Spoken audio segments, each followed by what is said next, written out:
Good morning po sa lahat. Isa pang maliyugto na ating daily Bible blessings. Pamagat po nating aralin ngayong umaga ay ang ano at ang paano ng panalita. Ang ano at ang paano ng panalita. Ano po mahalaga po sa ating pag-usap? Ating sinasabi? O kung paano tayo nagkasabi ng ating sinasabi? Para sa akin po, pareho.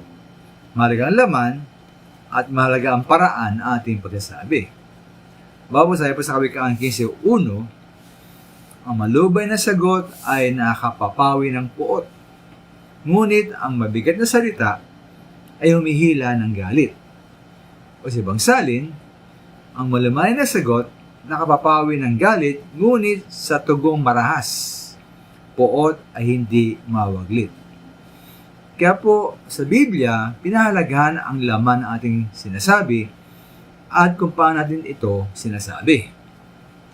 Iuho po sa laman ng ating sinasabi, sabi po sa Colossae 4:6, sikapin ninyong lagi maging kaaya-aya at kapag ipakinabang ang inyong panalita sa kanila. Maruto kayong sumagot ng tama sa sino man nagtatanong. Kaya po dapat ang ating mga salita ay laging kaaya-aya at mapakinabangan ng mga nakikinig.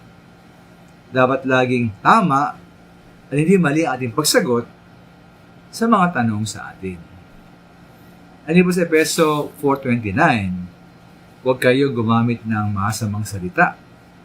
Lagi ninyong sikapin ang pangusap ninyo ay makabuti at angkop sa pagkakataon upang panginabangan ng mga makarinig. Kaya pati iwasan mga minamahal ang masamang salita at gumamit tayo ng mga makabubuti at angkop na pangusap lamang. Mahalaga din mga minamahal kung paano tayo nagkasalita at paano tayo nagkipag-usap. Kaya nga sa Kawikaan 15:1, ang malamay na sagot ay nakapapawi ng galit. Ay po sa Kawikaan 25:15, sa malumanay na pakiusap, pusong batoy na bagbag.